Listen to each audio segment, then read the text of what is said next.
All right, thank you, Jana. And I definitely can vouch for the fact that the monthly newsletter is worth signing up for, and I learned about quite a bit about what's going on in tree walks, and I also appreciated that you shared the word about this event, so thanks for doing that again.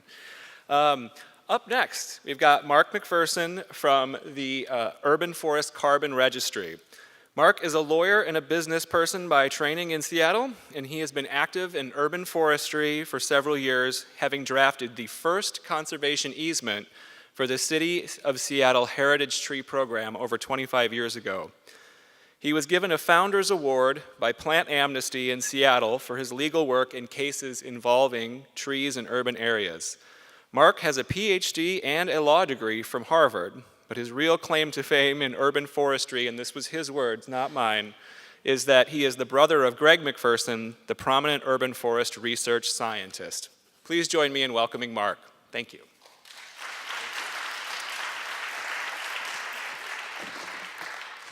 Thank you, John. My mother always loved my brother best, so I have to get in those lines. Let me just say one quick word about Cass Turnbull, because I did log a lot of miles with Cass over the years, as I know many of you did, and I just always assumed that she would be at an event like this. So I feel her absence. And there's a saying you may have heard that activists can be hell to live with, but they make great ancestors. So my hope is that we're all a little bit descendants of Cass, and we can carry on her work. So our project here, or organization, is really a national effort to make it possible for urban tree planting and preservation projects to earn and sell carbon credits. And that's to generate much needed funding for our urban forests, which, as you probably know, are in decline all over cities and towns in America. So I'm going to give a more or less quick run through on that, and then come back to Seattle and talk a little bit about my ideas about Seattle. So $700 million, that is what was spent in carbon credits in the last decade in the United States. Now, what is a carbon credit? We hear about this, but what the heck actually is a carbon credit? Well, it is 1 metric ton of carbon dioxide, some people talk about carbon, but it's really carbon dioxide, that is removed from the atmosphere. It can take the form of an emission that is reduced by, for example, a chemical plant. It can also take the form of carbon dioxide that is pulled out of the atmosphere. So trees, for example, can store boatloads of carbon. One tree stores about 5 metric tons of carbon in 40 or 50 years. So Microsoft, which went carbon neutral in 2011, now offsets its own emissions. So it quantified its emissions, and now it buys offsets for those. It buys, for example, forest carbon credits in Indonesia and Madagascar, which is great, but we can also ask, well, what about our own underfunded city and county parks, which are the only places of outdoor recreation for thousands of our residents? What about the Duwamish and its restoration? What about some of our disadvantaged neighborhoods? And here is a map that was prepared by Jana Dilley as part of her graduate work with Kathy Wolf at the University of Washington. It unfortunately doesn't display that well on a big screen, but what it maps is tree cover and income. And what you'll see is the very dark blue spaces, which are mostly in the south and over in the Del Ridge, West Seattle area. The dark blue spaces are the low income areas. And again, it's a little hard to see, but the areas outlined in red are the areas of very low tree canopy. And what you see in Seattle is what you see in metropolitan areas all over the country, which is that the rich people have the trees and the disadvantaged people, the disadvantaged neighborhoods don't. And it's not really just neighborhoods within cities. This happens not to be Seattle. Royal City, Washington is a relatively small agricultural town. It's on Highway 26 on the other side of the Columbia. I took that shot on the main street. It's primarily Hispanic and very disadvantaged, and the main street is practically blighted. Walla Walla, by contrast, 3 colleges, a symphony, 2 hospitals, beautiful, famous for its trees. So it's very much an equity issue too. And you've probably heard the old joke, what's the biggest clear cut in the state of Washington? It's the city of Seattle. This is a satellite photo, and the thing that's interesting to me about this is that when you're up on a rooftop or even in a downtown tower and you look at an angle across Seattle, you see a fair amount of green. But if you really get above from a satellite perspective, you see that a lot of Seattle is really rooftops and roads. And again, true all over the country. So the problem right now is that $700 million is sitting there. None of that can flow to our urban forests. Which really makes no sense because that's where the people live. And also we're experiencing tremendous growth in our urban areas. Urbanization is a major demographic trend of the 21st century. In the lower 48 states, the land area, urban land area is predicted to increase by the size of Montana. And I'm preaching to the choir here, I hope, but we all know the benefits of city trees: bird and wildlife habitat, stormwater reduction, slope stability, cooling of the urban heat island effect, and the public health and happiness benefits. So that's what our organization is trying to do. It's trying to connect the carbon buyers with our city trees. So who are we? I just thought I'd give you a quick shot of our board. You'll see some Seattle names there. On the board side, maybe the two that would jump out are Bill Toomey at the Nature Conservancy, Ian Leahy at American Forests. Those are big national conservancy organizations. They have urban forest programs in over 30 American cities right now. Arbor Day Foundation is a huge nonprofit in Lincoln, Nebraska. Many of you may know of the Arbor Day Foundation. They're already buying forests or transacting forest credits for their corporate clients and are very interested in helping bring urban credits to market too. We did assemble a drafting group because one of the things you have to do to make it possible for carbon credits to be earned and sold is you have to develop a protocol. And a protocol is essentially a rule book that sets out the rules projects have to follow to earn the credits. So we developed a national drafting group that has people from all over the country. Zach Ballmer is the climate program manager for the city of Austin. Rich Dolesh is vice president of the Parks and Recreation Association in Washington. Jenny Garvey, a tremendously capable watershed person from the Chesapeake Bay Alliance. Shannon Ramsey down below, Iowa and Illinois, founded a huge nonprofit there that has tree projects in 2 states. So these stakeholders have all provided critical input, critical voices in how to make a rule book that'll work for urban forestry so that we can generate the carbon credits. So we have a 3-phase plan. We've developed protocols. The 3rd draft is now available for comment. We are now building out the registry functions because the registry organization is what actually issues the credits to the projects. And then we will be promoting and facilitating projects. So we have 2 types of projects that we've created protocols for. One is tree planting, and the other is tree preservation. Tree preservation are projects where trees are under threat of removal and they are preserved. We have also, or I should say our scientists have, created what I think is the first time ever, which is a bundled credit. So as I said, every carbon credit has to have a metric ton of carbon. They have quantified stormwater runoff reduction, energy savings, and air quality and bundled that in with the metric ton of carbon. And we feel that's really important too because urban credits provide so many so-called co-benefits in addition to carbon. So we're very happy to have a bundled credit that brings those quantified values. So here's just a quick graphic. How does it work? Let's say there's an urban forest project in Seattle. It wants to do it as a carbon project. You're starting in the lower left. If you follow the arrow up, that's the Urban Forest Carbon Registry. You have to follow the protocol that's done by the registry. The registry then issues credits to the projects. The projects then sell the credits to the carbon buyers. So the money doesn't flow through the registry, it flows from the carbon buyers to the projects. So marketing the credits. Our belief is that these urban credits will be amongst the most so-called charismatic credits of all. In the carbon world, particularly with forest credits, they refer to charismatic credits. Those are forest credits where there's maybe tilapia ponds to provide a protein source for indigenous people, or they'll provide jobs of stamping out the tree tags. But really, urban trees, they provide all these benefits. And believe me, carbon, well, you all know this, but carbon, stormwater, energy savings, air quality, those are only the tip of the iceberg. There are many more documented benefits from the trees. It's right where the people are.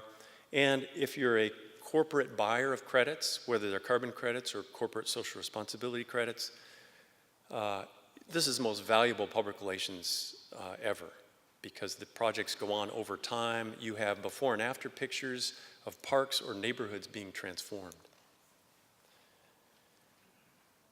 So we've had project discussions in Portland. Clackamas County's got a big grant from the legislature to do feasibility studies on urban lumber. And they want to plant over 10,000 trees. They would like to do them as carbon projects also. Palo Alto has done an amazing job of mapping their tree canopy. They know exactly where they need to plant in order to close gaps in their canopy cover. They want to do a carbon project with 1,000 to 10,000 trees.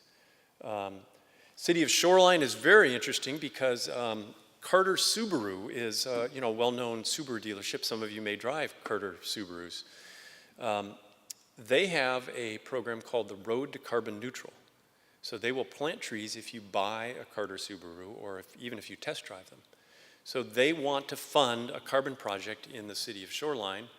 I propose that they plant it in the shape of a Subaru so that it's visible from the air, but I'm not sure that was well taken. Austin, Texas, again, is very progressive. They have environmental term sheets that they impose on many new developments. So there was a Formula One racetrack that wanted to be developed.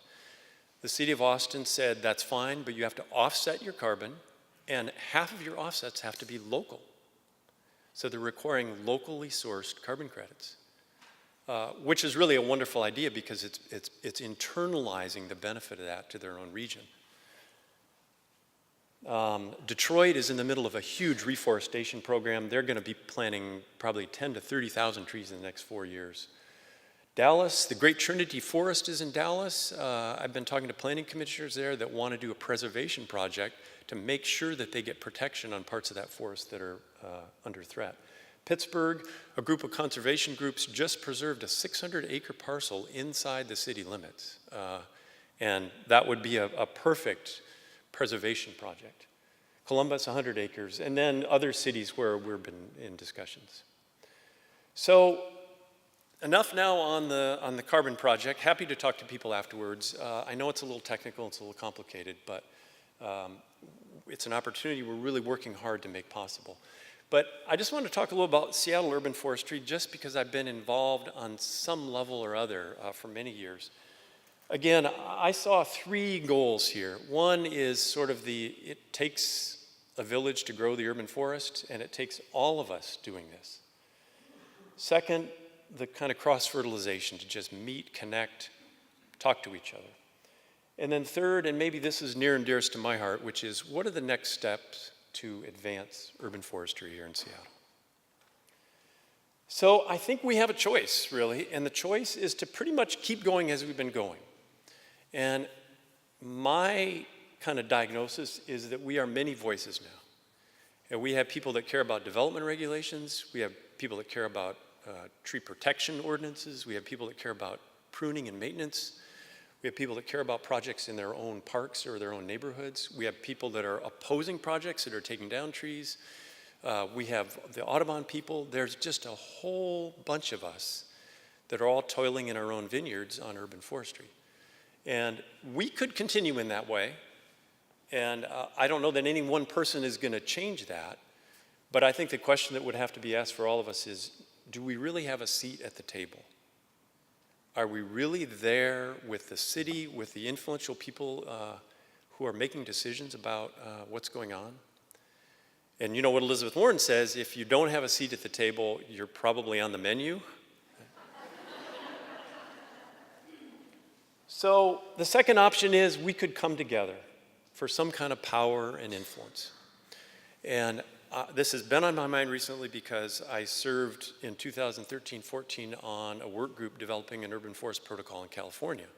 And my brother, who is a very well-known research scientist in California, lives there. So I'm familiar with what's happened in California. And until about 20 years ago, their urban forest people were much like Seattle. I mean, bigger scale, but everyone kind of doing their own thing.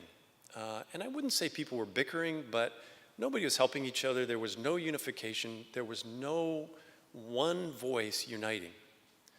And consequently, they weren't getting a whole lot done. And they didn't have any influence really beyond the local level. So about 20 years ago, they all came together and they formed California Relief, which is a big statewide advocacy umbrella organization. They turned their state Urban Forest Advisory Council into more than a ceremonial group, but a really effective group. And they have just taken off. So now urban forestry, I was speaking 2 weeks ago to their head of urban forestry, the state agency official. They now have $22 million for planting projects in California. And that's all from their cap and trade statute. You may know California adopted a cap and trade law. But if the urban forest people had not been organized and had not been good advocates, they never would have been in line to get that revenue. So I look at that experience and I say, if we want to have a seat at the table, if we want to have influence, I think it may make sense for us to come together. What do? I think we have to figure out what we all share. What do we all have in common? And can we achieve a consensus on some common goals and actions? And I will tell you right now, I'm going to nominate John Brosnan and the Audubon Society to spearhead that, because I think we would need 2 or more facilitated sessions for all of the urban forest people to sit down and figure out, are there common issues and common goals that we can all agree on? So let me give you one example. This is drilling down a little bit deep, and it's also a little technical, but there is in place a regional development credits program in Seattle and King County. And the idea behind it is brilliant, which is King County goes and obtains conservation easements or protections on rural lands, forest and ag lands that could be under threat.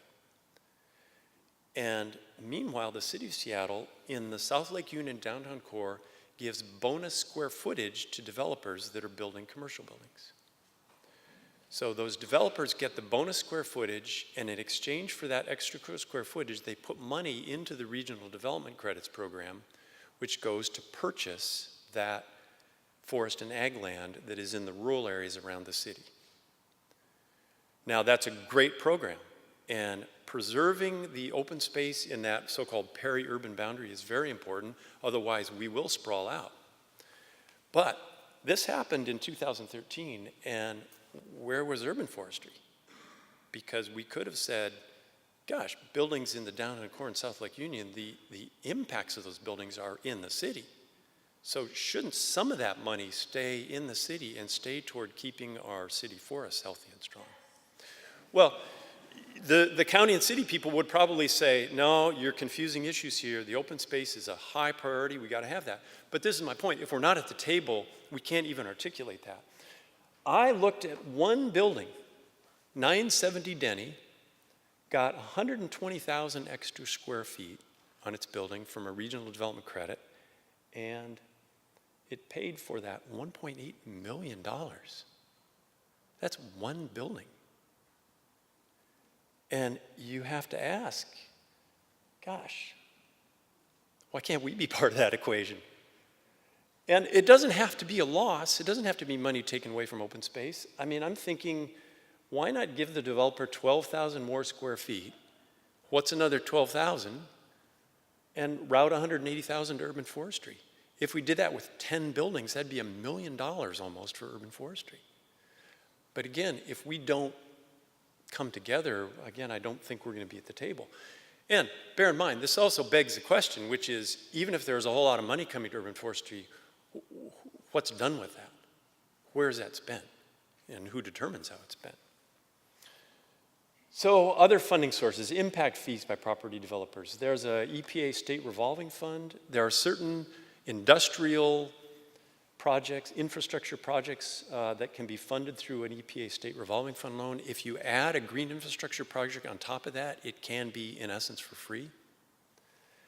And then, of course, I'm thinking King County announced its Million Tree campaign, but there's essentially really no funding and no real plan for that. So Microsoft's buying credits in Indonesia and Madagascar. Why not get them to buy the credits to help fund the Million Tree program? So enough words. I'm going to let the trees talk for 10 seconds here. And this is really about how do we get the message out about urban forestry. Those of us that speak to neighborhoods, elected officials, agency officials, neighborhood groups, whatever.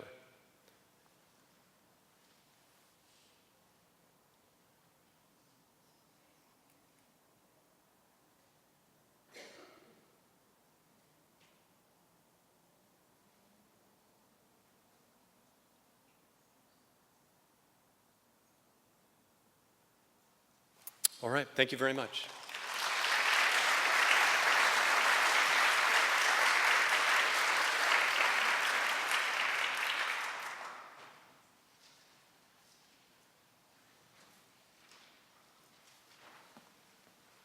Thank you very much, Mark. And I would definitely take him up on his offer for a chat for some Q&A at the break, because I have never had a conversation with Mark that was not very stimulating.